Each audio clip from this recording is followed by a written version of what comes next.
काय मग? संक्रांत आली आहे. लाडूची तयारी झाली का? मी गुळपोळी करतेय. बघायची आहे का रेसिपी? चला तर मग. Hi, welcome back to Vishakha cooks. सारण तयार करण्यासाठी भरपूर चव आणि पौष्टिकता असणारे गावरान तीळ तांबूस रंगावर अगदी मंद आचेवर आपल्याला भाजून घ्यायचे आहेत. तीळ भाजतानाच आपल्याला तीळ खाली उतरण्याच्या आधी खसखसही भाजून घ्यायचे आहेत. त्याच्याच उष्णतेत तेही भाजून निघतील. सुक्या खोबऱ्याचा किस आणि शेंगदाणे हे सुद्धा आपल्याला मंद आचेवर भाजून घ्यायचे आहे. सगळ्यात शेवटी 2-3 चमचे तेलावर बेसन पीठही सुगंध येईपर्यंत परतवून घ्यायचं आहे. हे सगळं साहित्य आपण गार करत एका परातीमध्ये ठेवून दिलेलं आहे.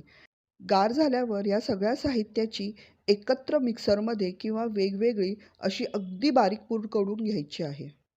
यातच मी भाजून घेतलेलं बेसनही ॲड करून घेतलेलं आहे. आता वेळ आहे गूळ ॲड करायची. गूळ हा मी समप्रमाणातच घेतला आहे. जेवढं आपलं सारण तयार झालेलं आहे वाटल्यावर त्याच वाटीने मोजून मी गूळही घेतलेला आहे. म्हणजे साधारण माझं हे अर्धा किलो झालेलं आहे आणि मी अर्धा किलोला अर्धा किलो असा साधा गूळ वापरलेला आहे. चिक्कीचा वापरलेला नाही. नंतर पुढे त्याच्यात मी वेलची पावडर आणि जायफळाची पूडही ॲड करून घेतली आहे. सारणात गुळाचा खडा न राहण्यासाठी मी मिक्सरमधून पुन्हा एकदा हे बारीक फिरवून घेतलं आहे. सारण तयार. आता वेळ आहे कणिक भिजवण्याची. 2 वाटी गहू किंवा मैद्याच्या पिठात 1 चमचा तांदूळाचं पीठ व 2-3 चमचे बेसन आणि किंचित मीठ घालून मी पीठ व्यवस्थित मिक्स करून घेतलं आहे. पोळ्या खुसखुशीत होण्यासाठी 2 चमचे साजूक तुपाचे कडकडीत मोहन मी पिठावर घातले आहेत व पिठाला ते व्यवस्थित चोळून घेतलं आहे.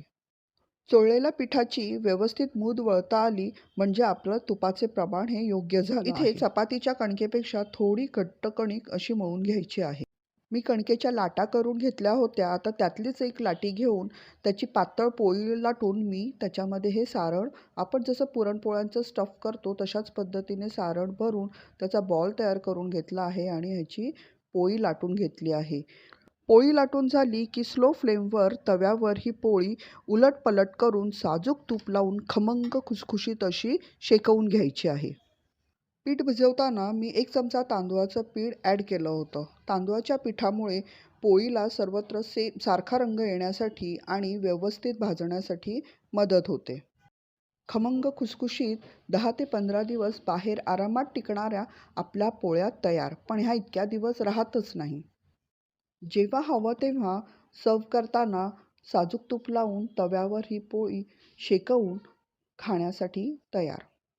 व्हिडिओ शेवटपर्यंत पाहिल्याबद्दल धन्यवाद. व्हिडिओ आवडला असेल तर लाईक आणि सबस्क्राईब